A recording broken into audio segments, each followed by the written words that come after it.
How would you define an incubator, and what do you think is the purpose of an incubator? Incubator is a catalyst which facilitates the nurturing and growth of startups. The purpose is promoting. Do we have to take a relook at how we train our students in the undergraduate colleges to make them more job ready and entrepreneur ready? If we can introduce entrepreneurship as a subject at school level, definitely more students will take up entrepreneurship as a career. Inclusivity, diversity. There are a lot of talks which happen at seminars and conferences, but it seems like there is not enough done when it comes to equal representation of men and women. Whatever exists as of now is definitely not enough. We need to have more. All such initiatives need to be executed at every district. We have some exciting startups doing some great amount of work. We still don't have original startups. We have an Ola, which is probably modeled on Uber. Do you agree? We still don't have those original Googles coming out of India. Product startup was lacking in India. Manufacturing and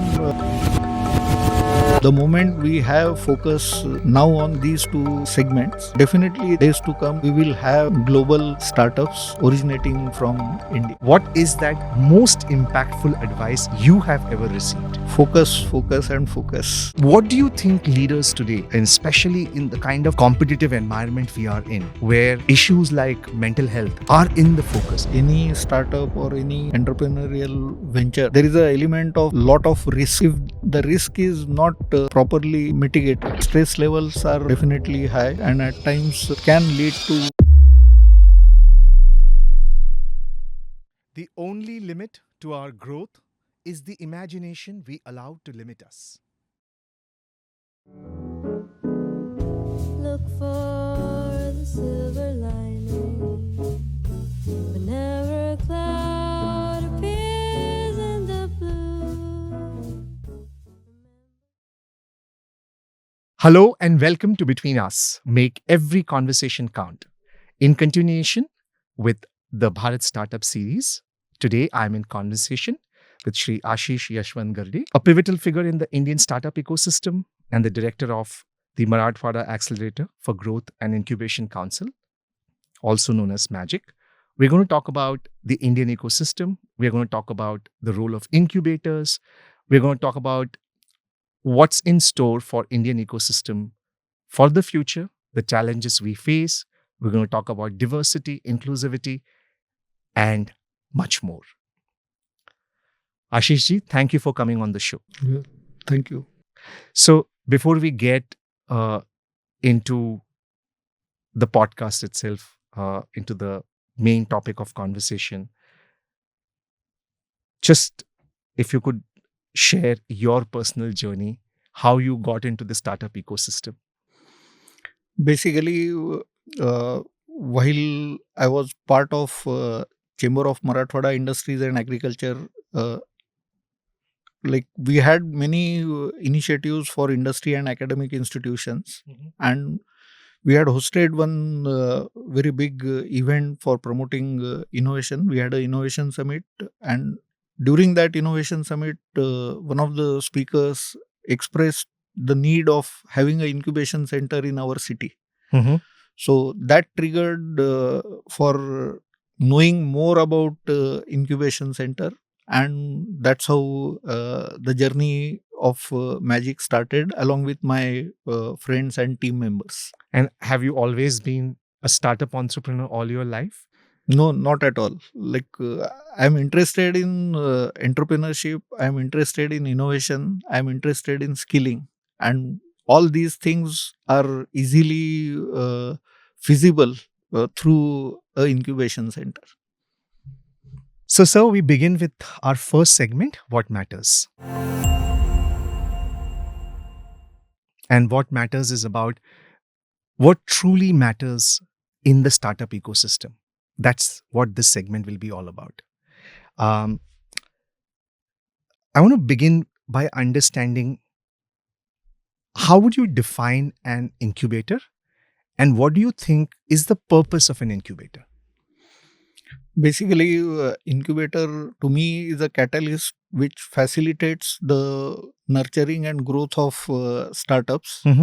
And what was your The purpose. The purpose. Yeah, the purpose is promoting entrepreneurship, promoting innovation, which can lead to creation of new job, new IP, and maybe wealth for the country.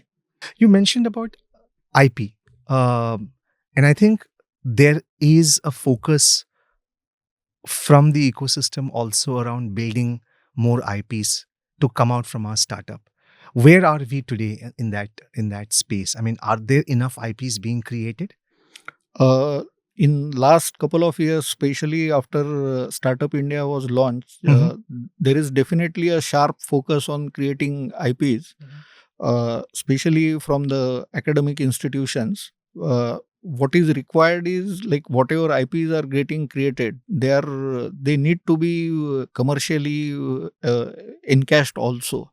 So filing IP for sake of creating IP is not good enough. These IPs should finally translate into some commercial venture. Hmm. Hmm. Um, when we talk about startups, the initial advent of, I would go back to the times of the dot coms when that boom started, and then people transitioned to the whole idea of outsourcing. Um, the definition of startup was purely technology or software being outsourced from uh, uh, largely North America and Europe. But I think today the definition itself of startup has changed, and it has probably gone beyond just a software development um, company. Is that understanding correct? And Yeah. During the era of .com, definitely startup word was by and large revolving and restricted for software companies or IT companies. Mhm. But now the definition has also evolved, and the scope of startups are also matured with that. If I were to ask you, the sector where opportunities for startups are at the highest and they are probably doing well, and if I were to ask sector where the potential is out there but the focus is still not there. Yeah, like almost all sectors have tremendous potential, especially in Indian context. Uh, like there are so many problems in various sectors which needs to be addressed, and as we know, when we solve a problem, a startup is born. So, in terms of having lot of opportunities or lot of scope. Problems which are pertaining to rural India, like they have more scope according to me, and like there are the opportunities are also there.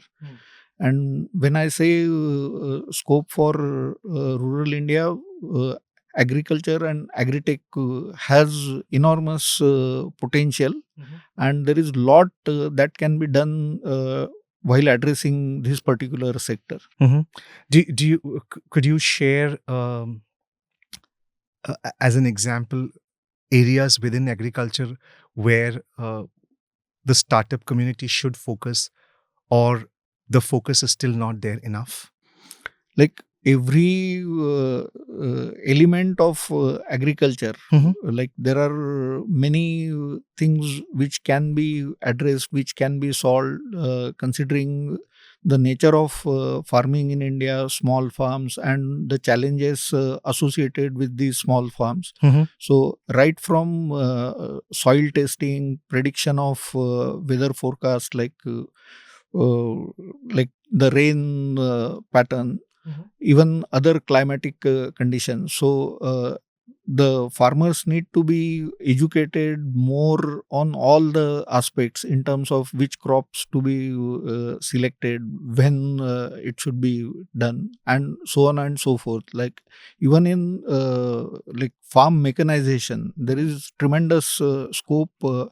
In India today, we rarely find the required manpower which can be deployed in these small farms. So getting workers at the farms is a challenge, and if we can achieve some farm mechanization, it can help the farmers as well as create new jobs for the companies which are big time into farm mechanization. Mhm. It's interesting you say this, sir, because I recently did a podcast when we were in the process of doing the startup series. I did a podcast with Mr. Nitin Puri. He has a startup called Kisan Se, and the idea, the concept behind it is from the farmers directly to your home without any kind of and there are similar companies in that space. What I have not seen, and what you mentioned just now, is how, it's great you talk about the products which can come from farmers, but what the farmers are facing and how we can solve their problem before the product comes out. I think that's an interesting perspective you shared right now.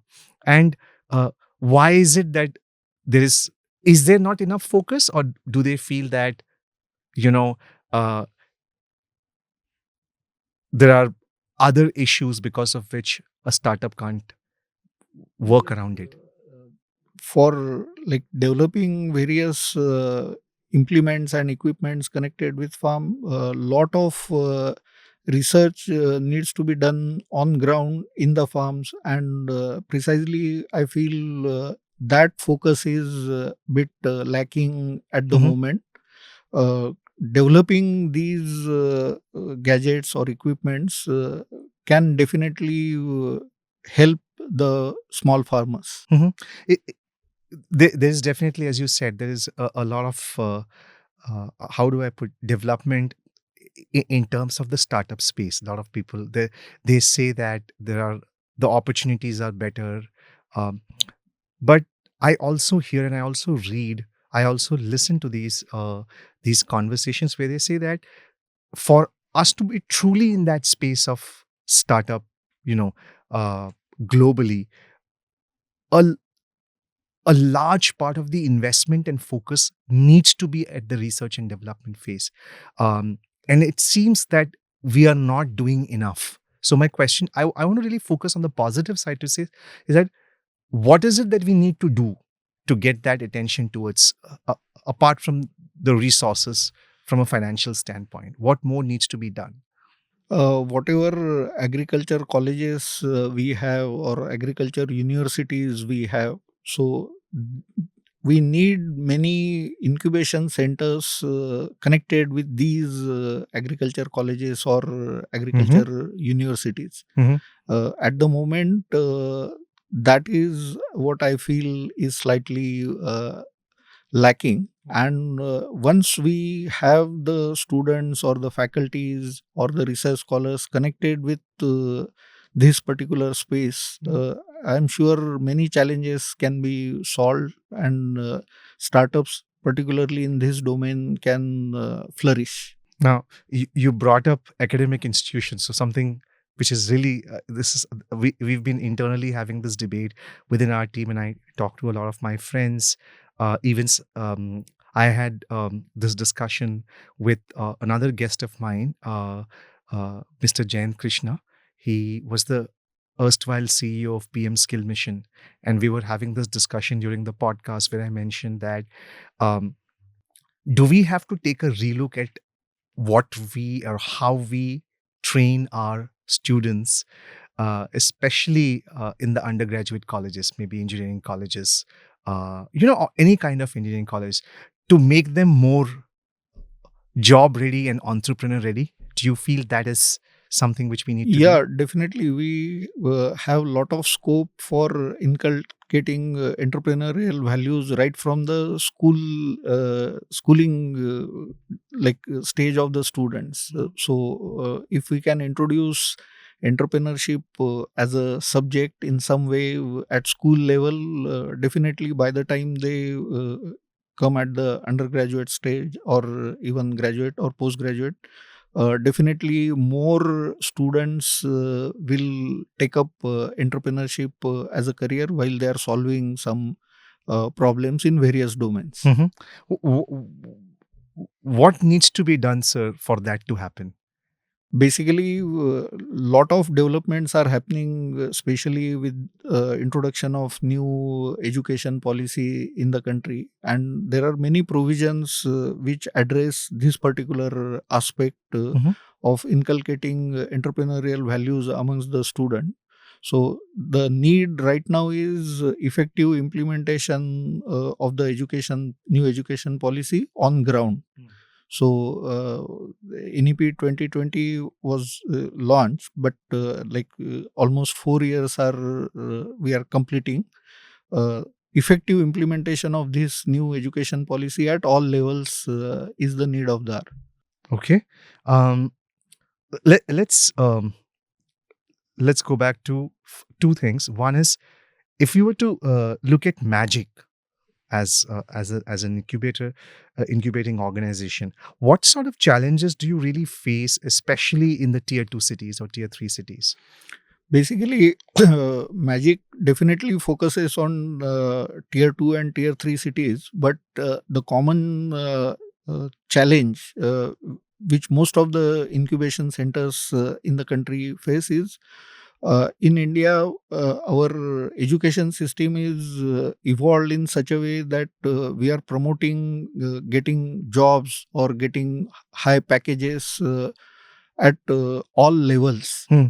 And very few students, maybe at their college or postgraduate level, have the ambition or they dream of becoming a entrepreneur.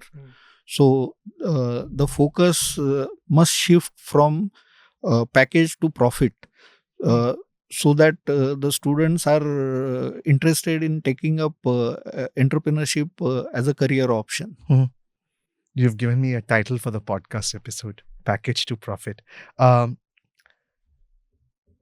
what, according to you, or how would you define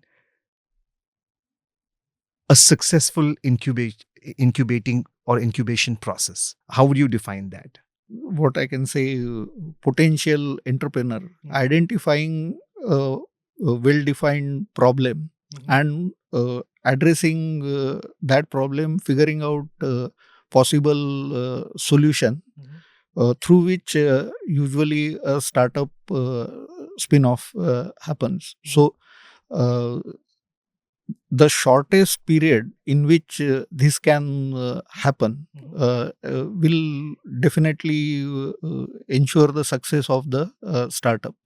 Once the solution is figured out, then comes the question of how scalable that is, how profitable the business could be out of that solution, how that business itself can be sustainable. So these are the subsequent issues one will have to address.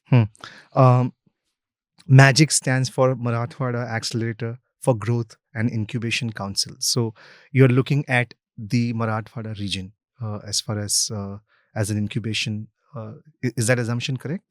We started our journey with focus on Marathwada region, which comprises of 8 revenue districts of Maharashtra state.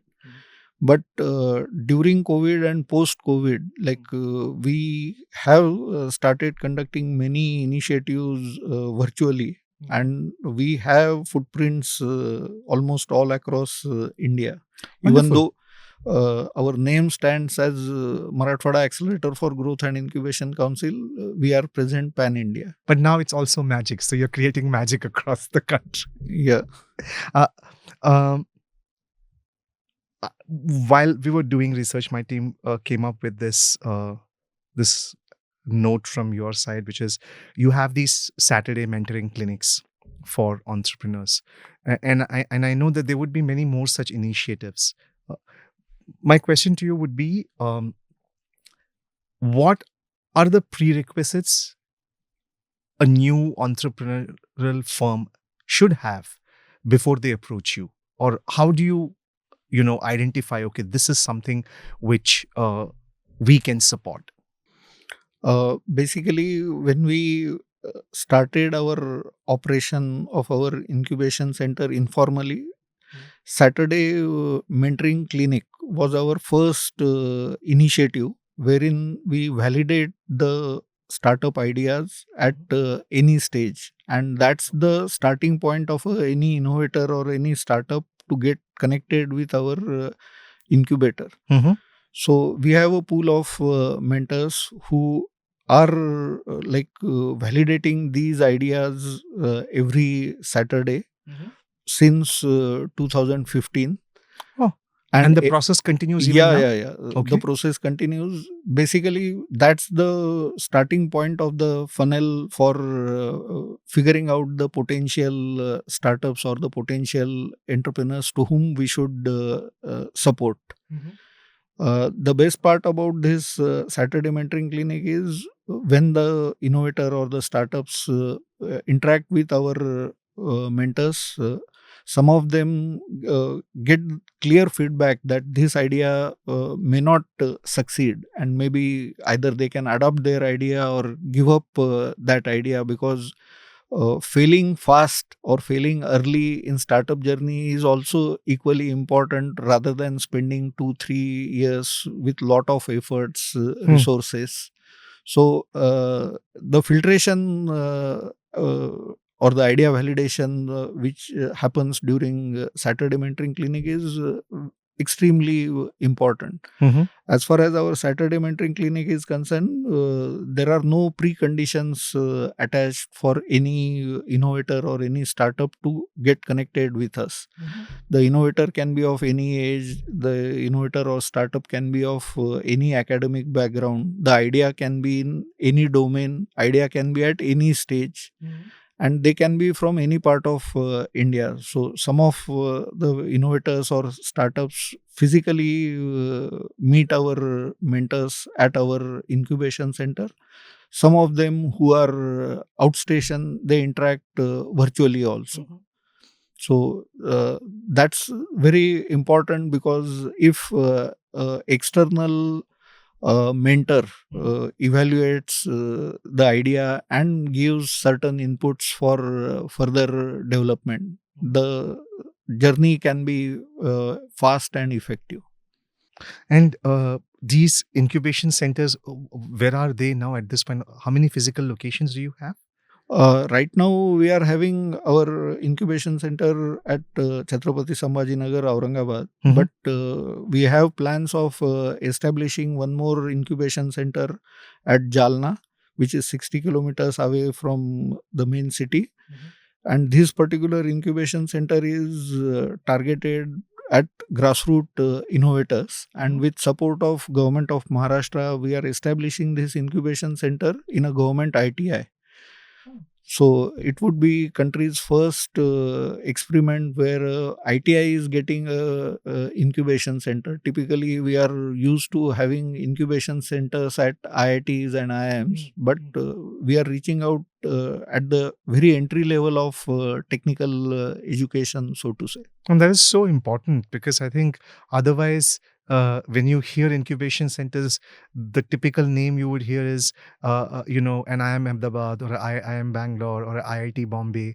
And it just seems to be that they are, there to support companies probably in the metro cities or a tier two city, a little bit of tier two cities. So, Yeah, the deep tech startups are important, and mostly these deep tech startups are getting supported at premier institutions like IITs or maybe IIMs. But at the same time, grassroots innovators are also equally absolutely. important, and we need to nurture that grassroots level entrepreneurship also, so that they can establish their enterprises in the interior parts of India, create jobs at that particular town or village or city. Because I think uh, growth is important, but inclusive growth is even more important for the country to be where we want to be. Um, and that leads me to the next part of the what matters section, which is about empowering underrepresented groups, especially women entrepreneurs and rural innovators, which you spoke about. And I know that you spoke about the importance of it. Um,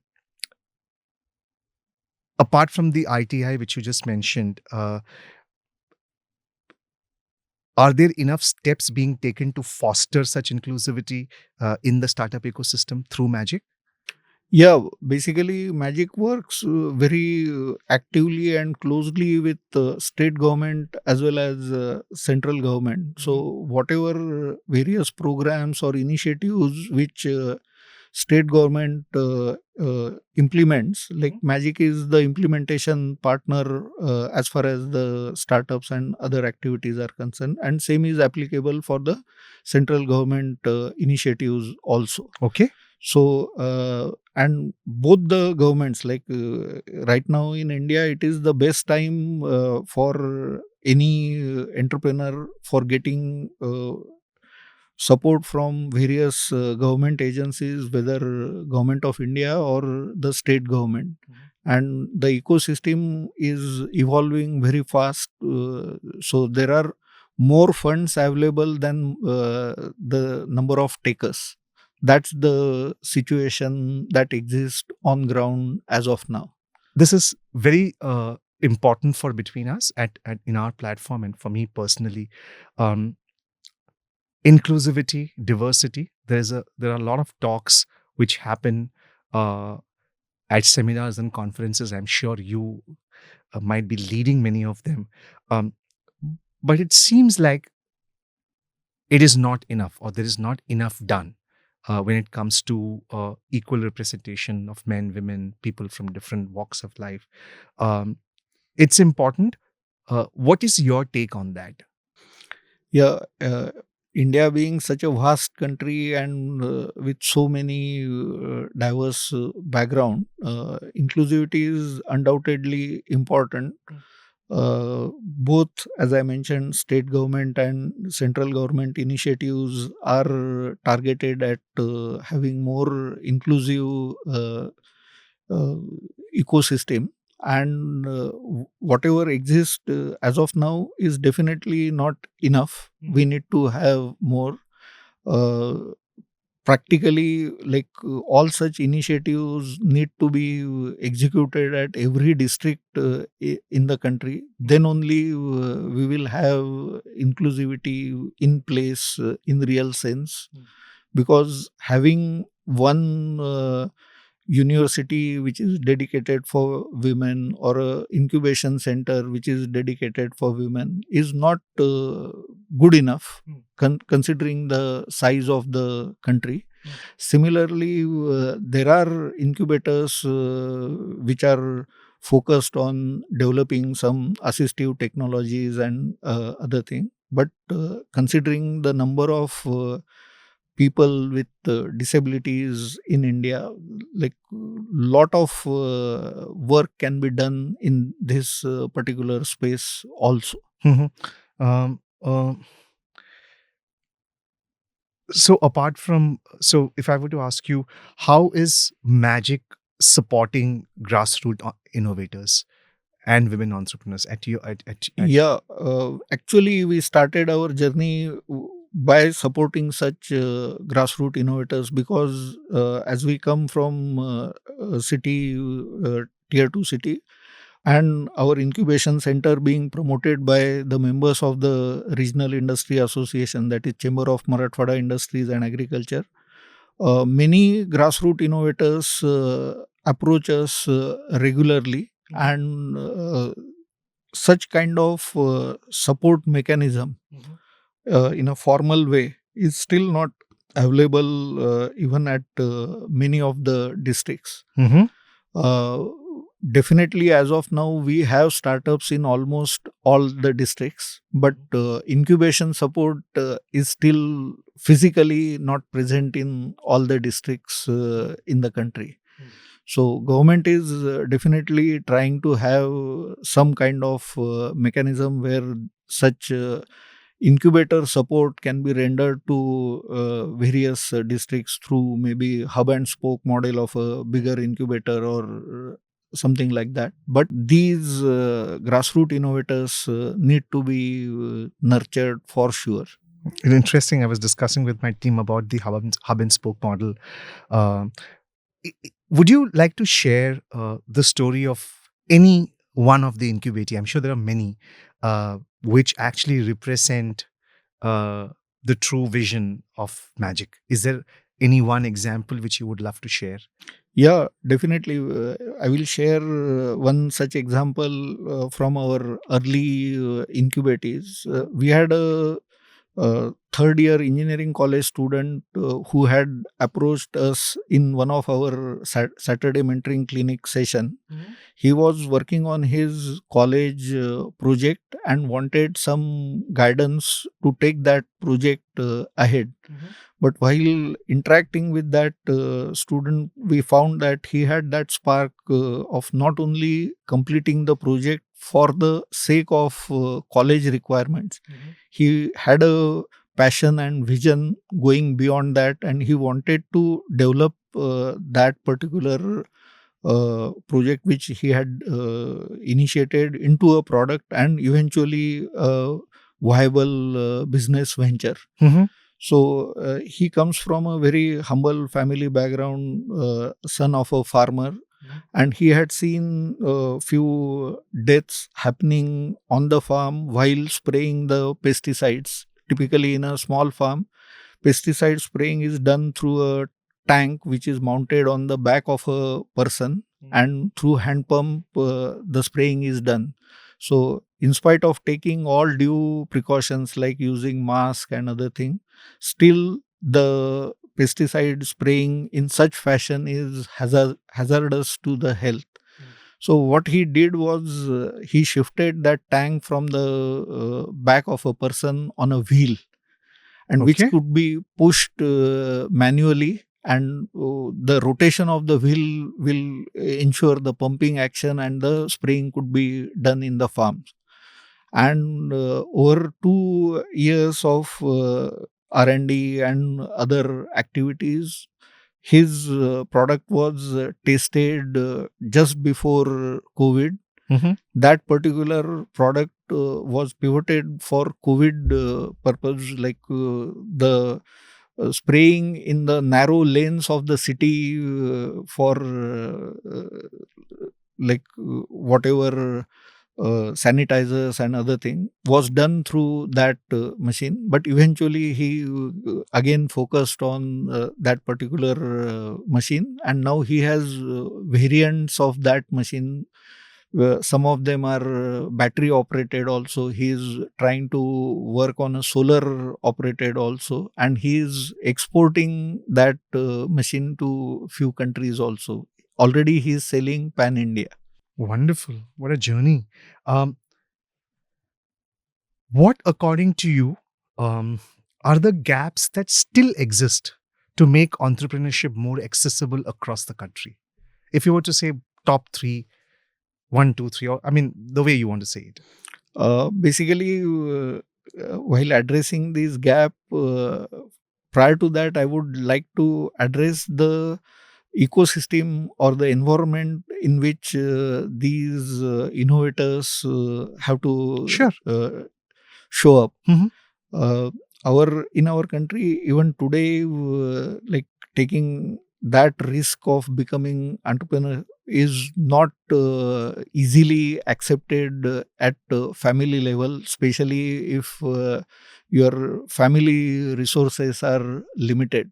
So even though if there is a innovator in a family, the first hurdle that innovator has to overcome is from his own family members.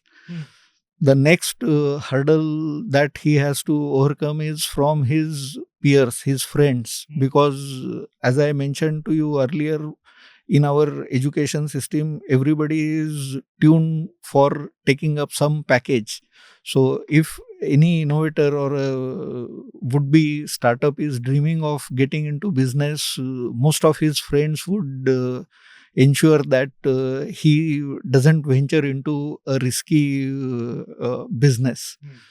The next hurdle in many academic institution is that all academic institutions are focused on getting maximum result. Like for my college it is 90%, for his college it is 98% and stuff like that. So even at institution level also, the faculties and others, like whosoever is trying to do something offbeat, something different, maybe at the cost of his studies, he is always guided to focus on his studies, complete his education, rather than devoting time for whatever innovation he is working on.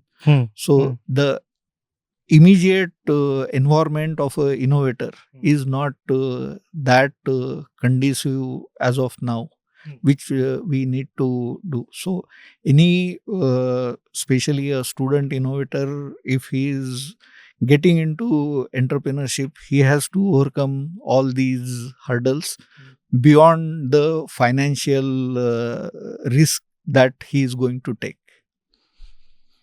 And do you feel that efforts are now being made to make these, to address these gaps or fill these gaps? And do you feel that it should be I personally feel that government alone will not be able to solve this problem. I think even large private enterprises would need to step in. I'm hoping they are, to make this startup ecosystem more robust and more accessible. Yeah, there are many stakeholders for the startup ecosystem. Government definitely is one of the most important enablers. But society per se, we need to have many thought leaders who would work with various sections of society, Mhm. cultivate the mindset, especially whatever funding and other support mechanisms are available through incubation centers and other similar entities. Like they need to be fully leveraged Mhm. so that the benefits really reach to the deserving candidates. Mhm. So there is a lot of scope to work on this particular domain, like creating the mindset of the students and also the supporting ecosystem in which the student or the innovator is like working. Because there are CSR initiatives from large enterprises, and how I wish that there are also these CSR initiatives could also include, fostering innovation at the grassroots level, fostering startups. Yes, you have touched a very important area. As I was mentioning to you about various initiatives of central government and state government, one of the important initiative which government has taken a couple of years ago is they have included incubators under the ambit of CSR law, so that corporates can support government recognized incubation centers for promoting innovation, nurturing entrepreneurship. Hmm. This has been done maybe 3 years ago, but most of the corporates are still unaware of this particular important development, that their CSR funds can be deployed through government recognized incubation centers for promoting entrepreneurship and supporting startups and promoting innovation. So there is huge scope for corporates to deploy their CSR funds for this particular cause, so that many new jobs could be created through the new startups which will get energized. Well, I think through our platform, you have shared this news, and hopefully, this will reach out to corporates and uh, you know uh, entrepreneurs who are wanting to start off. Job creation is always a priority, not just from a society perspective, but even from a government perspective, because they're up for election every 5 years. Job creation is always the number one question which is asked.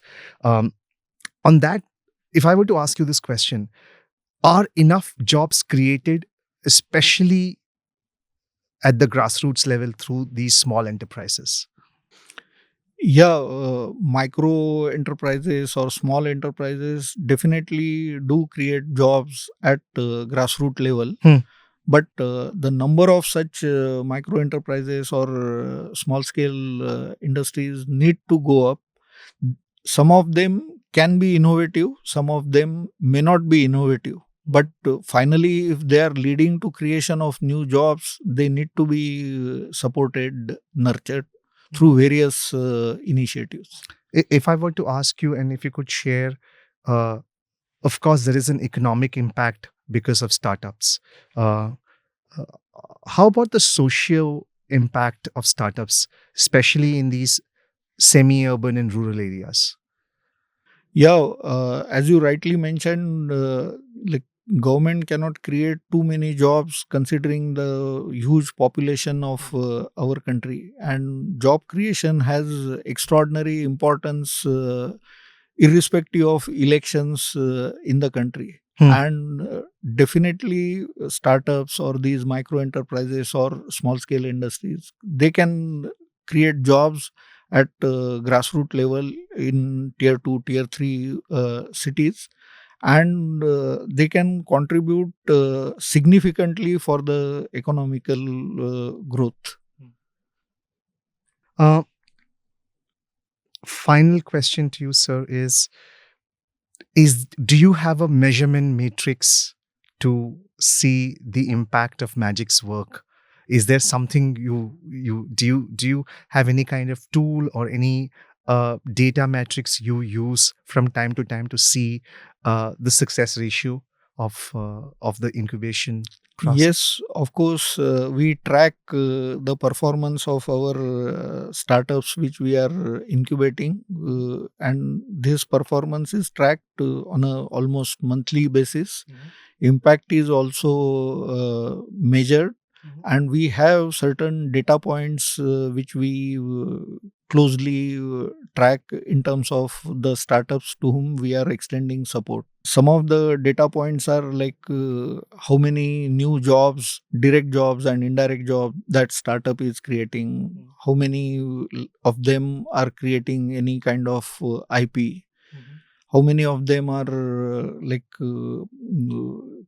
raising funds, uh, how many of them are exporting, stuff like that.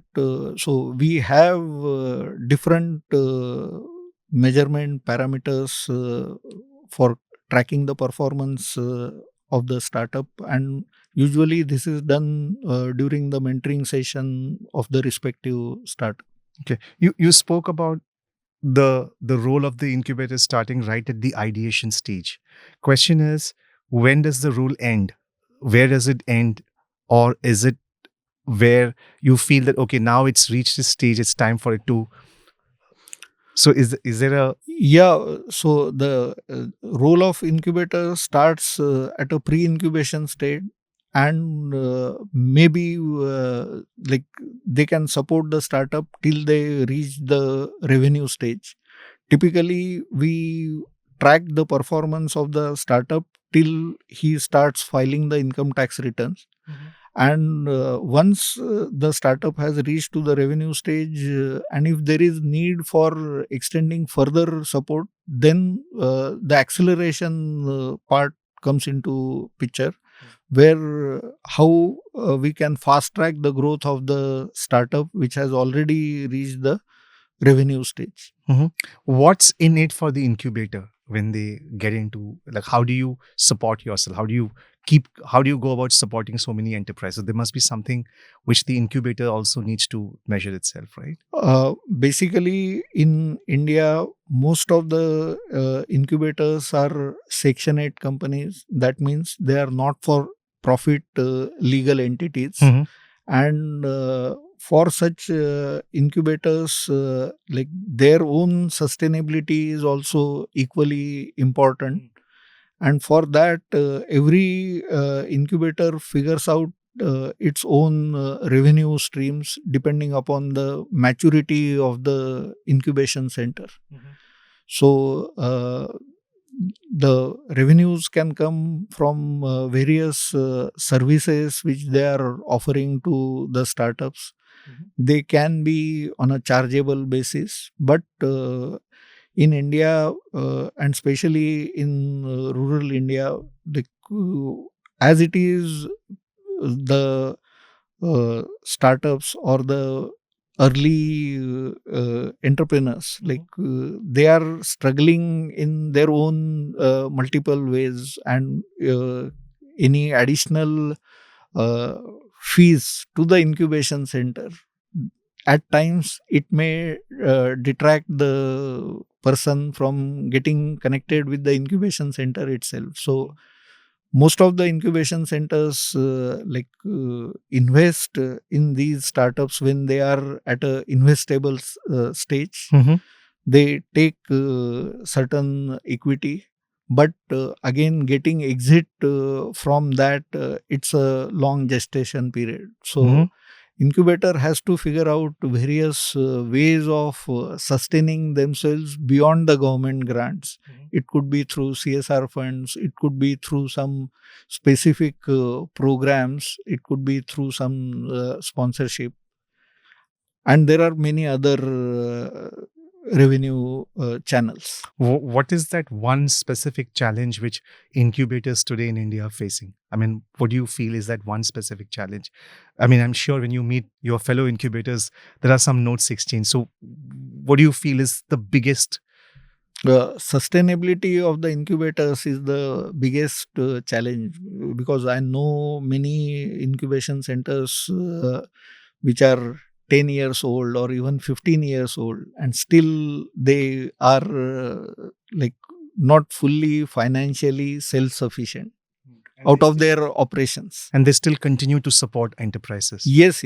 Their mandate is to support startup, and thanks to government and other CSR partners and other programs through which they could barely manage to take care of their own expenses while they are supporting these startups. And typically, as you said, most of these incubation centers are out of academic institutions. Yes. So, just trying to understand. So, all of these people who are a part of the incubation centers, these are they. Is it a voluntary position? All of them working in these incubators? No. The typical arrangement is any academic institution which has a incubation center, the academic institution is treated as the host institute, and Okay. the incubation center is a Section 8 not-for-profit company. Mhm. But since this incubation center needs to function on a full-fledged basis, it needs to have certain dedicated manpower. Typically, any incubation center has 6 to 7 persons working full-time with them minimum. And the incubation centers which are in existence for 10-15 years, their staff strength is more. And if the incubation center is fairly mature, they might be having even 50 persons full time engaged with them, and some contract basis, some what you can say as a consultants also. What is the average team size, if I may ask, of an incubation team? Typically, any new incubation center starts with 5-member team, and then gradually they expand depending upon their scope of operations. All right. So, with that, we come to the end of our first segment, and we move on to our second segment, What's Brewing? And what's brewing, as it sounds, what are the new things which are happening in the ecosystem? And the buzzwords today, and again, going back to conferences, articles, podcasts, people talk about sustainability, people talk about AI, people talk about grassroots innovation. So my first question to you is, when it comes to these trends, are they confined to just being buzzwords, or there is, especially when it comes to sustainability, because when I have conversations with entrepreneurs outside of my podcast, generally they say that yes, we have to follow certain sustainable guidelines, but at times it does become a challenge unless you are in that business itself. Do you hear that a lot? Yeah, whenever you are implementing any specific project or any grant based activity, there are certain guidelines for implementation and execution. And one incubator cannot deviate from those guidelines. Mhm. So sustainability is definitely a challenge, but as I mentioned, these buzzwords are not only buzzwords, but they are many a times real, what you can say, market trends. And any startup or the incubator which is supporting that startup need to get into that domain with all the background and understanding. Incubators role definitely will change in this digital world. How is Magic gearing up to it, or how is Magic adapting to these technologies? Uh, we are doing it in multiple ways. As I mentioned, we started our journey just before COVID, and we continued our journey post COVID also. So, in today's context, both physical incubation is important, and equally important is virtual incubation also. Mhm. So, Could you talk a little bit about the virtual incubation? yeah, when I say virtual incubation, means the startup could be from any city, and the incubator can be at any location. But the incubator keeps supporting the startup through various virtual programs, Mhm. and occasionally they have in-person interaction. So that's way, the mentors or whatever the journey of that startup from a other city is like mapped or controlled or guided through online programs and online media. Okay. Um, AI and beyond the buzzword, it's already in our lives, from ChatGPT to look at all of the tools and technologies. Um, how much of, I mean, people are talking about it. There seems to be a lot of excitement about it, uh, but there also seems to be a little bit of pushback around it, pushback around AI coming in. And do you hear that a lot? Do you feel that's happening? Yeah, definitely. AI is the buzzword, and everybody, whether they like it or they don't like it, they have to adopt to various, what you can say, tools and techniques, and the impact that AI is creating in their respective businesses. Mhm. So those who are early adopters, they are flourishing while adopting and using AI. Mhm. And those who are trying to resist it, maybe they are missing the boat. And do you feel that Indian startups today are at that stage where they can influence global, uh, innovation or global startup? As of now, whatever unicorns we have, they are definitely creating impact globally.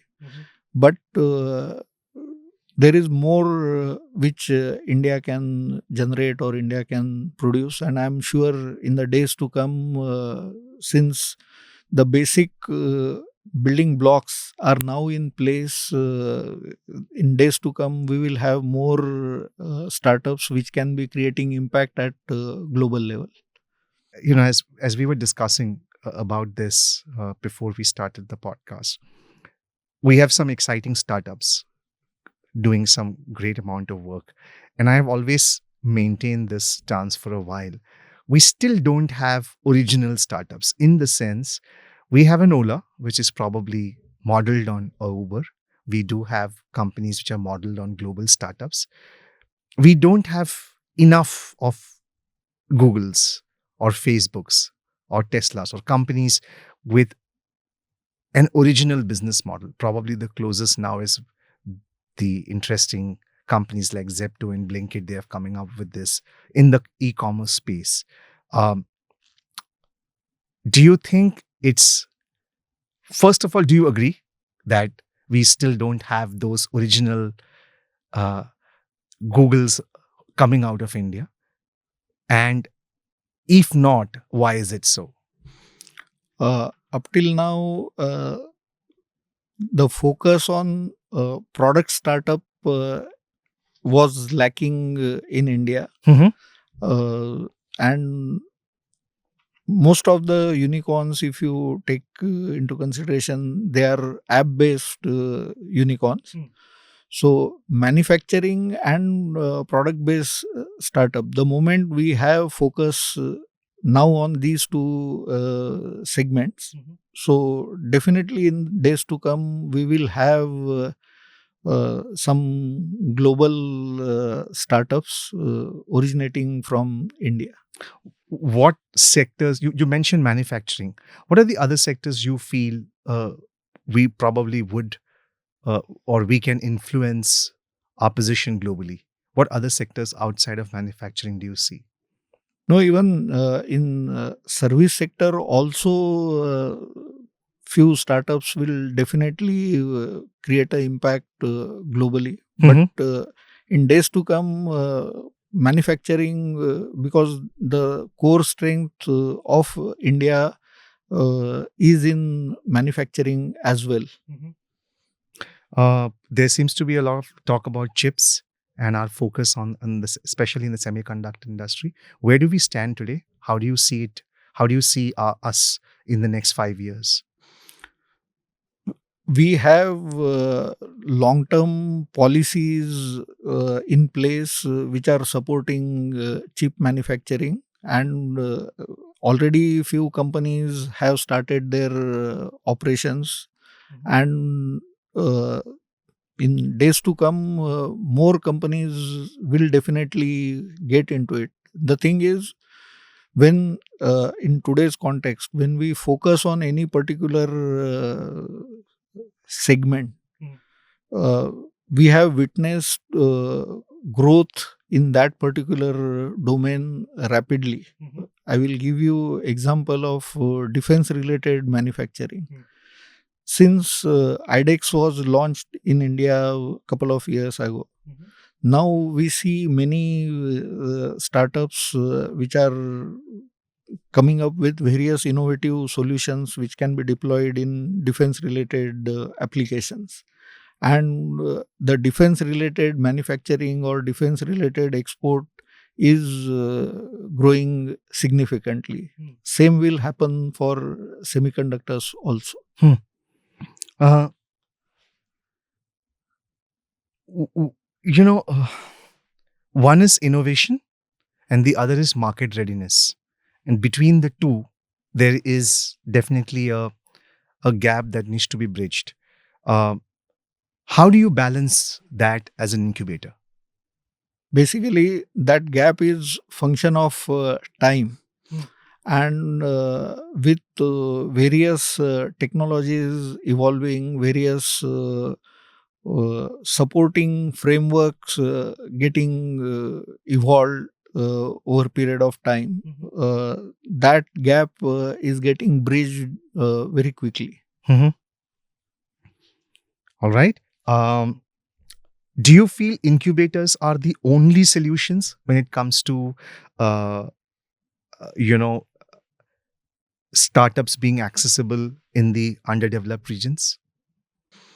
Not really. If you take into consideration the total number of startups which exist as of now in India, Mhm. we have close to 1 lakh 40,000 or beyond that startups which are there. and whatever number of official incubation centers that is available, it is 1000 plus. So as of now, there large number of startups are not connected with any incubation center. They are growing on their own through various support mechanisms and avenues. Mhm. What when you say support mechanisms, what are those support mechanisms? They may be having their own mentors, they may be having their own funding mechanisms, they may be having their access to couple of labs or workshops. So they don't like actually reach to incubation center for any of these needs. They manage their own stuff, maybe because of their location or maybe because of their even ignorance also, in Mhm. spite of the fact that startup India and other initiatives are such a big buzzword. But we find many startups choosing to operate on their own without getting connected with any incubation center. Maybe some of them feel whatever ideas they are working on, they need to maintain the secrecy, and there are many reasons. What can be done to make sure that some of those, at least some of the gaps, can be filled up? I mean, do you think there should be better communication? We need to probably reach out uh, in a language they understand. Could be regional language, communication through languages. Through Yeah, vernacular language communication will definitely help to bridge the gap. But beyond that, also better coordination between central government, state government, and the local. local administration. Mhm. The information and activities can be planned so that no startup is unaware of the incubation centers in their near vicinity. I hope with what you said, with the partnership with ITI and Magic, can reach out to as many places as possible. As I said, many more Magic-like institutions across the country. Yeah, all the incubation centers in their own way, they try to propagate the message Hmm. about the support and services that are available through the incubation centers through various avenues, including social media, print media, their own programs, outreach activities. But lot needs to be done on this front. Hmm. Do you think the number of incubation centers can increase? Enough can be done to. Will that solve the purpose? Not really, because like creating incubation center is a big process. The staff needs to be trained, infrastructure needs to be created. Hmm. What is required is maybe hub and spoke arrangements of established incubation centers reaching out to more geographies, Mhm. and it can happen gradually. As of now, we don't have a structured manpower training program available for the staff which is required at incubation centers. So all such things need to be addressed first, and then we can plan of expanding the incubation centers. They need to be effective, whichever incubation center is getting created, because lot of resources are at stake, and the impression or the like benefit which the startup is expected to derive from an incubation center, that needs to be ensured. That's such an important point, sir. Um, we come to the final segment of the what's brewing section, and I think uh, the one thing which I keep hearing and we keep reading about is leadership, the entrepreneur as a leader, and that requires a lot of mentoring, uh, because I think an entrepreneur is always excited, buzzing with a lot of ideas. And when you incubate an idea into, as you said, to a stage where they start making revenues, it's easy to that first growth of 0 to 100 or 0 to 200 is easy. And when you start building the team, when you look at the long term vision, because I'm sure there are a lot of ideas which come to your table where you find probably they are profitable, but they are not the ideas which will have a long term growth. And I think that's an important criteria when you look at incubating something. Correct me if I'm wrong. Yeah, absolutely right. But I think leadership is important, especially with the current generation of employees, as they are called, Gen Z, the um, who have a different work value system, who look at work-life balance, who look at many other aspects. The challenges which every corporate talks about. Um, what what do you do, or do incubating centers like Magic uh, provide those mentoring to these entrepreneurs as they build their company, their own mentoring to be leaders, to be head of the organization? Yeah, capacity building is indeed important aspect in the journey of any startup. Hmm. And as we identify the startup for extending incubation support, one of the important parameter or the criteria which we definitely evaluate is the team behind the uh, idea. So from the very inception itself, team and leadership, these are two very critical elements of any startup to grow. And for that, we have many interactions, many programs also, so that they get exposed to what how the team should function, or how the leader should perform.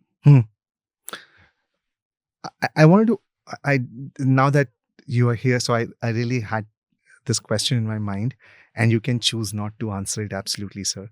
Of late, there has been instances which has come out, especially we read it on LinkedIn, on our newspapers, about work stress, which has basically led to some employees even going to the extent of taking their life. Um, uh, Organizations pushing their employees to a certain point because there is an excitement to work. Let's forget everything else. I heard the CEO of a young startup coming out there and saying we work 70, 80 hours a week. As a leader who has been in this space for a long time, what is your thought around it? I mean, I understand when you build a startup, you also have investors, you also have goals, and you need to deliver those numbers. Your thoughts around this discussion which is going on?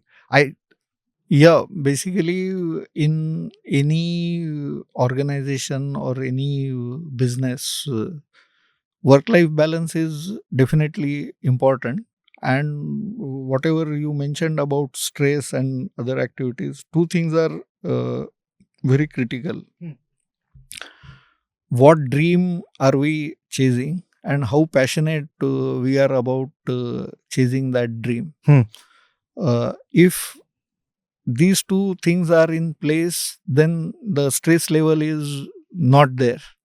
But if the dreams are too tall and we lack passion, then comes the question of the stress level. And basically, alignment of the overall goal that organization has set. Like, the leader need not impose those high dreams or the goals on the team members. Unless the team members are enrolled into that vision, then the stress level or such extreme situations won't occur. If I were to ask you without being biased, within the Magic ecosystem itself, are there s- some startups you're very excited about? in terms of where they would go, where they would reach, the kind of products and services they have?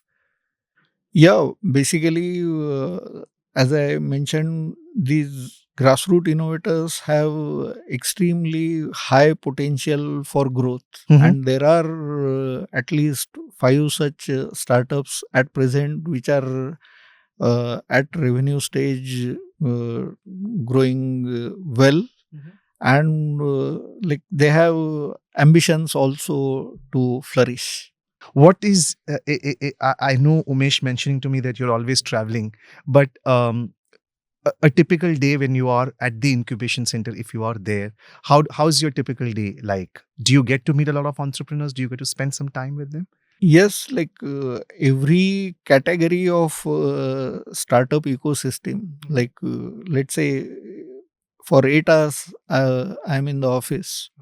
So all the day is packed with interactions with various sets of people and ecosystem players, including our team members, startups. There are some mentors, some investors. So these conversations happen through and through the day, because that's where you get to know what's happening on ground right now and what needs to be done next.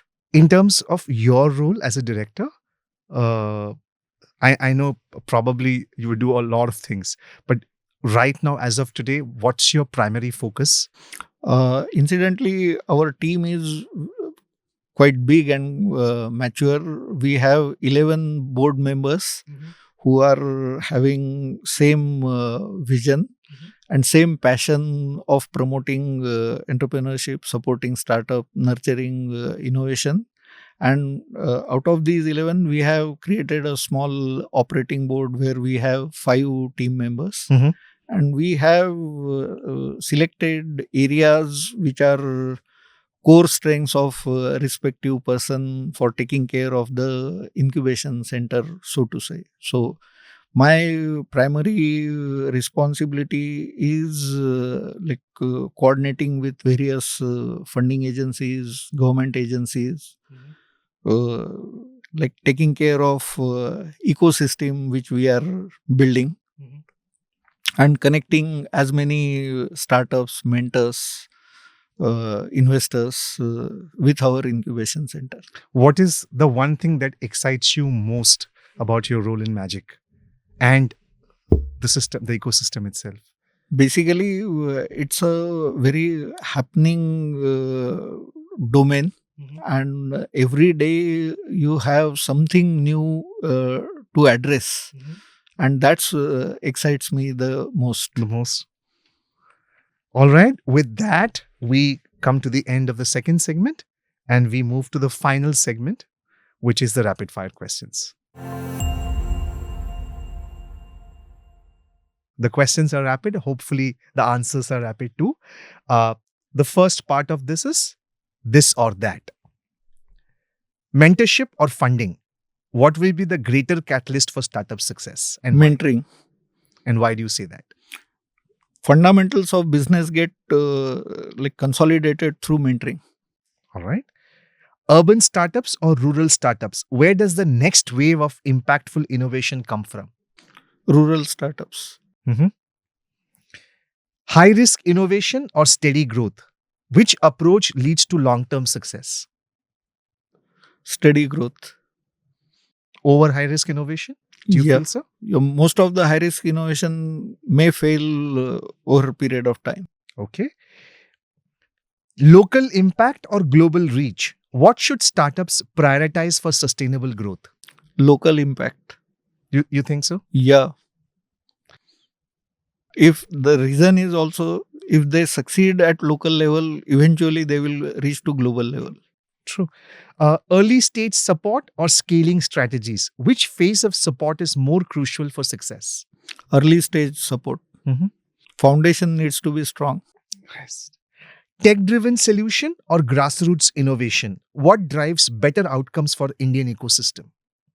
Both. Both. Government collaboration or private sector partnership? Which brings more value to startup? At the moment, government collaboration, Mhm. because endorsement from government has bigger impact in the society. And in fact, they are the largest funder. I mean, Yeah. nobody can have the funds. Customer, yeah, single largest customer. Job creation or revenue generation? What should be the primary goal for startups in emerging markets? Revenue generation. I can completely agree to that. Sector specific focus or sector agnostic approach? Which strategy creates a larger impact for incubators? Sector specific focus. All right. Quick question. Digital startups or manufacturing startups? Where are the greatest opportunity in today's ecosystem? Manufacturing startups.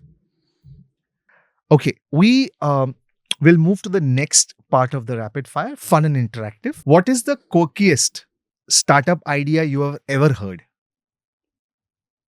Like as I mentioned in Saturday Mentoring Clinic, every week we get to know 4 such ideas. Okay. If you could invite any entrepreneur to dinner, who would it be? I cannot name one. Okay, there are a lot many. Yeah. All right. Is there a book which you would recommend for entrepreneurial inspiration? Is there any specific book you've read you would recommend someone? Recently, I happened to read one book by Dr. Jitendra Sharma, the director, CEO of Andhra Pradesh MedTech Zone, made in lockdown. Okay. And you find that book? Yeah. What is it about the book which truly inspires you?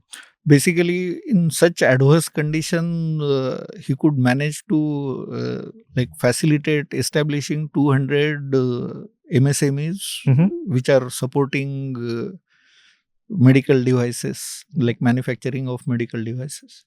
Wonderful. Do you think we should create a holiday celebrating startups? Need not be. I would say we should not have a holiday Yeah. at all. We should continue working. What is that one invention you wish it existed? Very difficult to answer. Okay. What is the funniest mistake you have seen a startup make? Like they calculate the total available market for their product. Okay. Let's get to a little bit of thought-provoking questions under the rapid fire. If you could change one thing about the startup ecosystem, what would it be? Like how a startup can focus on revenue than availing grants. What is a misconception about incubators which you wish people understood? Most of the people relate incubators as avenue of getting funding, but incubators are beyond that. So true. What's one key lesson that you have learned from failure? Basically, never give up. Do you think we can balance innovation with pragmatism? Maybe. Okay. What is that one trend you are excited about in the next decade? Indian startups going global. Are you feel that Yeah. it's going to happen? Yes. And final question, what is that most impactful advice you have ever received? Focus and focus. Such a powerful word, huh? Yeah. Well, sir, thank you. Because with this, we come to the end of the rapid fire round. Thank you so much for taking your time and coming on the podcast.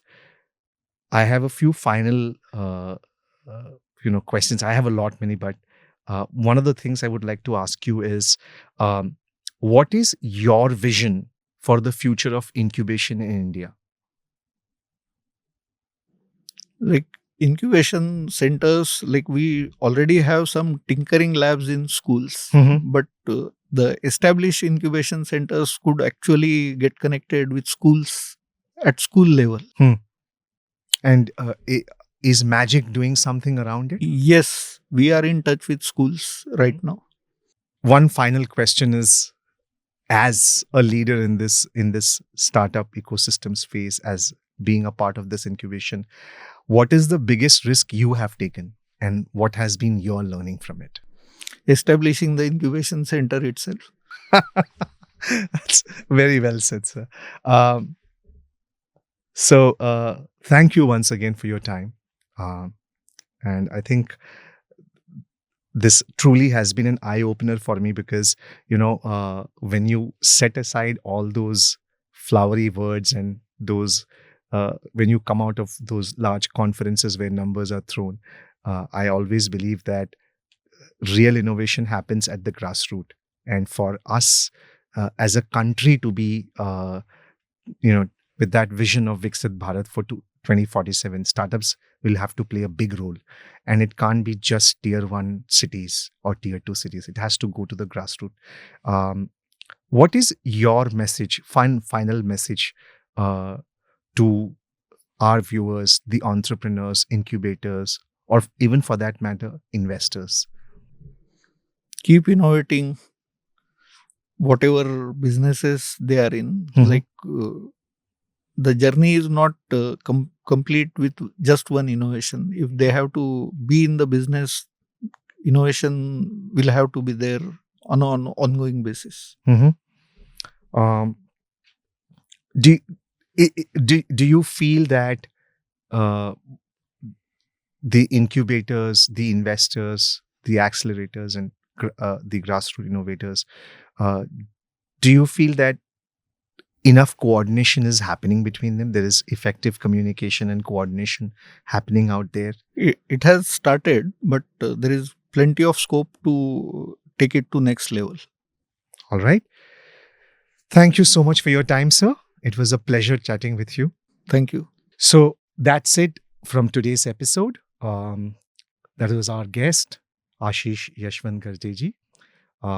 He's a pivotal figure in the Indian startup ecosystem, director of Magic, the Marathwada Accelerator for Growth and Incubation Council. I had a great time conversing with him about startups, the startup ecosystem, and despite all the challenges, the future seems to be bright. As we always say in our podcast, the most important story and the most important conversation we have is with ourselves. As an entrepreneur, that's a conversation we need to have with ourselves every single day. I think lots of networking, lots of learning, and as Ashish ji mentioned, focus, focus, and focus. I think the future is bright for the Indian startup ecosystem, and I'm excited as to where this will lead to in the next decade. So stay tuned for another episode. And until next time, stay safe, stay healthy, and keep innovating. Thank you for listening to this episode of the Between Us podcast. The producer is Santosh Kumar, and the associate producer is Samyak Kamble. The Between Us podcast uploads episodes weekly, and we'll see you next time.